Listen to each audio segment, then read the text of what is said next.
Hello everyone, आज हम पढ़ने वाले हैं क्लाउज।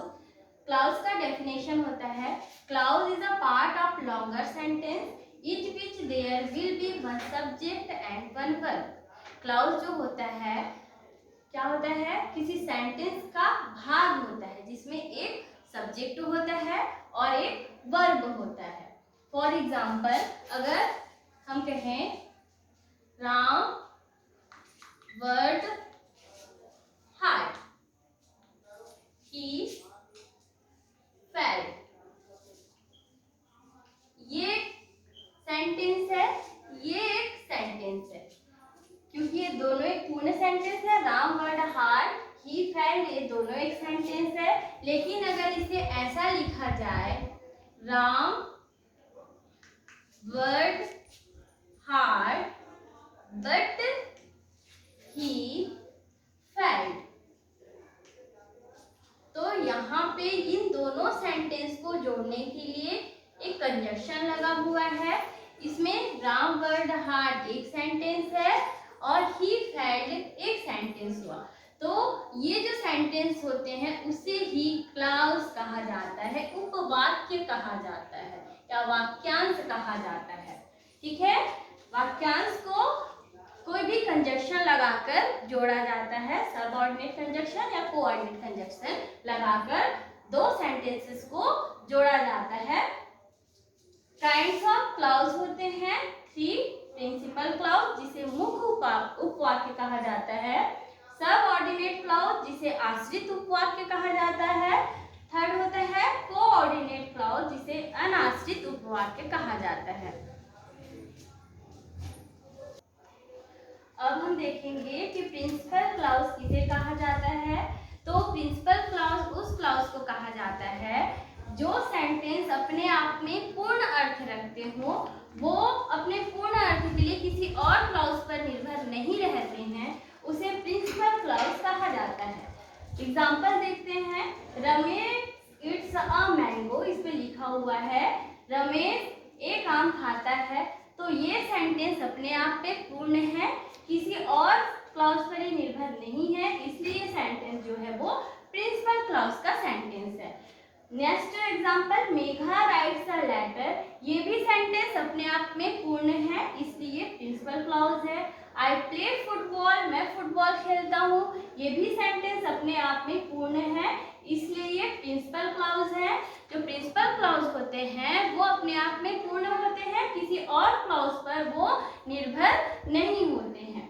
नेक्स्ट हम देखेंगे सबऑर्डिनेट क्लाउज। सबऑर्डिनेट जो क्लाउज होते हैं वो अपने पूर्ण अर्थ के लिए प्रिंसिपल क्लाउज पर निर्भर होते हैं, ठीक, और सबऑर्डिनेट कंजक्शन से जुड़े होते हैं।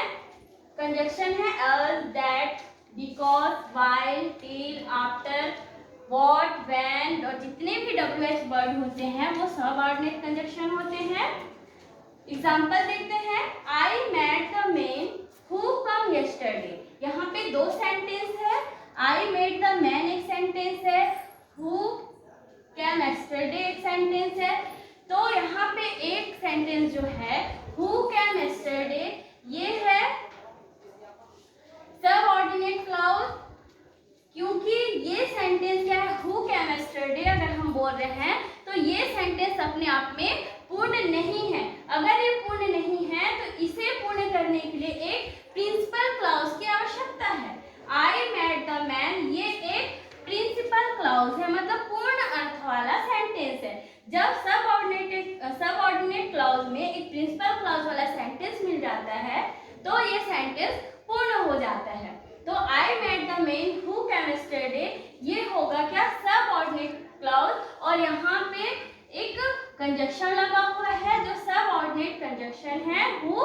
तो इस तरह से ये जो सेंटेंस है I met the man who came yesterday, ये सबऑर्डिनेट क्लाउज कहलाते हैं। नेक्स्ट हम देखेंगे कोऑर्डिनेट क्लाउज। ये क्लाउज किसी सेंटेंस का भाग होते हुए भी किसी और क्लाउज पर ये आश्रित नहीं होते, इसके जो भाग होते हैं वो अपने आप में पूर्ण अर्थ वाले होते हैं, जिसे कोऑर्डिनेट क्लाउज कहा जाता है। ये जो क्लाउज होते हैं वो कोऑर्डिनेट कंजक्शन से जुड़े होते हैं, जैसे कि एंड, बट, एट और still both hand so not only but also.